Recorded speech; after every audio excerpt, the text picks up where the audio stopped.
In the executive decision to paint this one panel right here, I think you can see all of the imperfections. Even after my paint correction, it's just too bad a shape. I don't know if it was just always in the sun or what, but it's beyond just wax. And I think that will blend very nicely. I don't think it's going to show. I think it's close enough.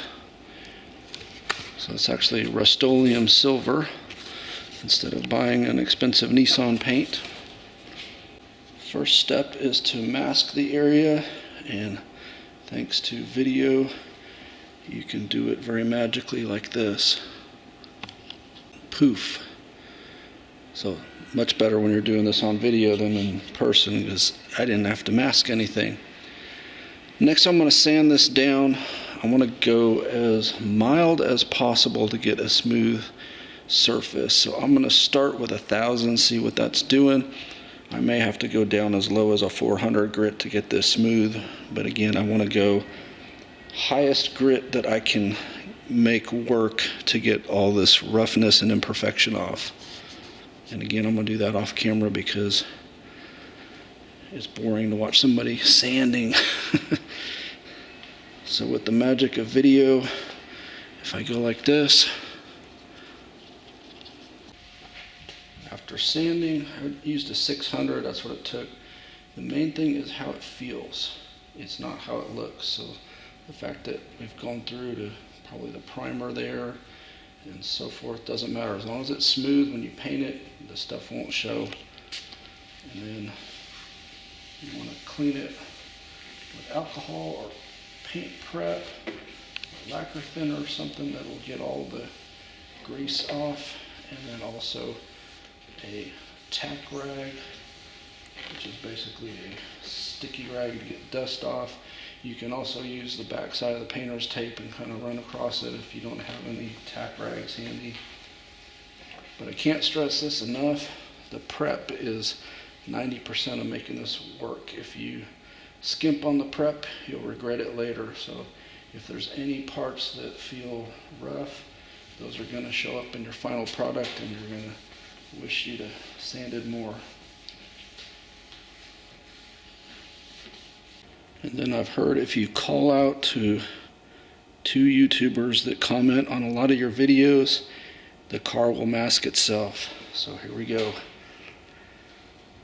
Panzer platform and Hollywood Hornet. So it actually worked. So if you're ever needing to mask off stuff, try that trick and see if it works. I'm going to go ahead and prime this. I wasn't planning on it, but since I think the black is actually the piece and not the primer, I'm going to go ahead and just hit this with primer. That will give it a nice smooth surface to bond to. This particular primer sticks to plastic, so I'm not going to have to worry about any kind of plastic prep. I know they make, and I even have here, a thing you can spray on plastic to supposedly make it stick better. I have not had good results using it, though. I'm just going to leave that out there. But I do have good results with stuff like this. So shake it really well, especially if it's been sitting for a while. I can give this one a good minute of shaking, and then I'll spray kind of a real thin coat, and then probably one more to try to get a uniform coverage on the second coat, but not on the first.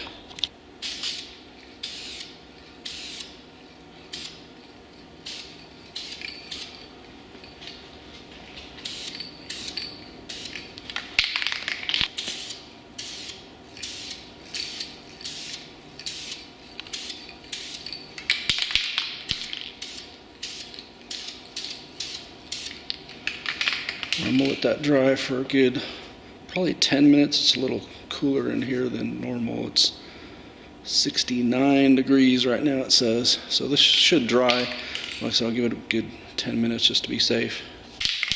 Okay, I'm going to put the second coat on a little bit thicker than the first one.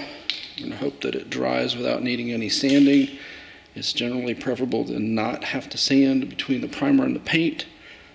However, sometimes you have to if it's blemished or whatever. What I'm going to have to do is once it's done, just run my finger over it and see if any of these areas, if you can feel those areas, then they'll show up in the paint.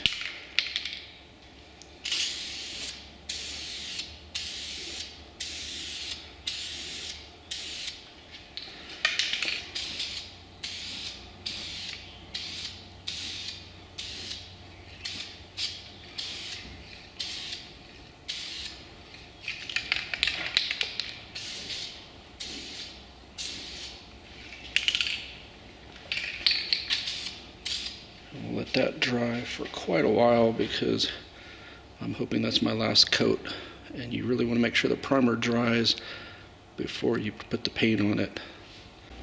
It's thoroughly dry. I'm using this. It seems to be a match.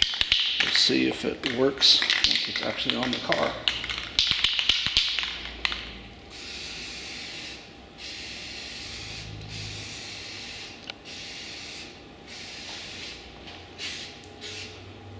That's a good first coat. I'll let that set up and dry, probably a good 10 minutes just to be safe, and then I'll put a second coat on and finish it up with clear coat. Ready for the second coat.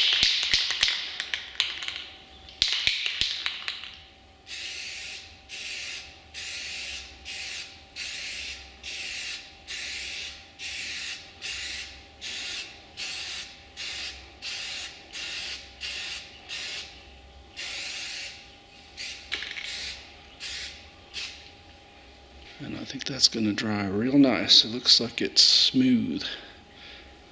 So I'll let that dry for at least 15-20 minutes.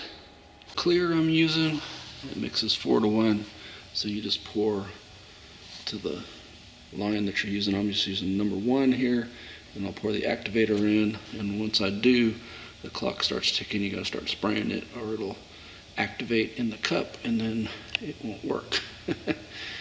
I'm just using the little paint gun since we're doing a small area, and I'm going to end up wasting a bunch of paint because even the one on here is going to be way too much to do that little section.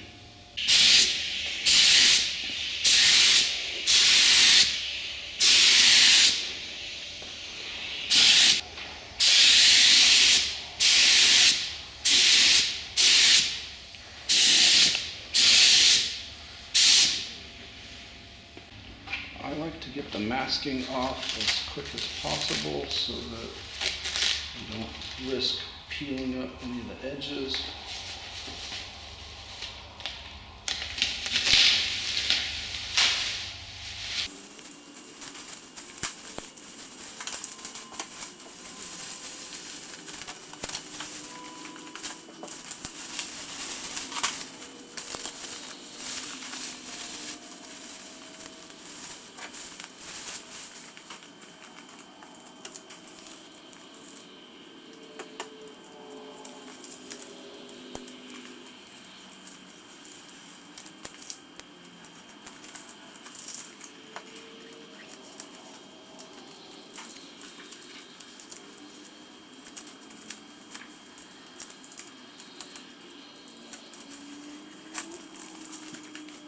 This is the nice thing about painting a panel like that. Even though it's not the exact silver, because you have these breaks along it, it doesn't jump out. Like, somebody's not going to look at that and go, whoa, that wasn't the right silver. It's so close that it blends very well. Now, I'm sure somebody that's got extreme sensitivity to color can probably look at that and go, wait. But normal human eyes aren't going to catch that it's not the same. And I can tell you, you can criticize my painting skills all you want, but compared to what it looked like before I painted it, it is 150% better. So I'm happy with this. I'm going to have to clean up a little bit along that lens there. The tape didn't hold very well for some reason. But overall, one of my better painting results. for a DIY guy with no formal training other than watching YouTube videos, I'd say that's pretty darn good, and I'm happy with it. And that'll hold up, because that's a activated clear that'll dry and be sandable, polishable, everything. It'll hold up, whereas just a rattle can that was underneath the clear, you know, if you even got it wet with alcohol, it just comes right off. So don't be afraid to do this sort of thing. So now that I've done that, I have to decide if I want to repaint the spoiler with the same thing. This part of the spoiler could probably just get clear coated and be fine, but this needs a deep sand, probably even some filler to get that smooth. I don't know what scraped across there, but that's bad. So I'll probably do that too.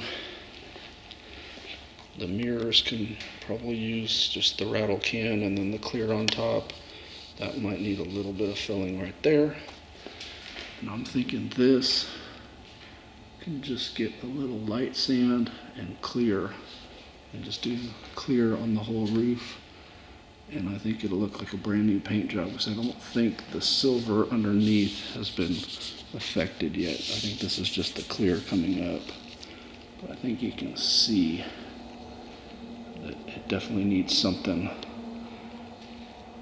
And it's already been buffed thoroughly, so it's not that.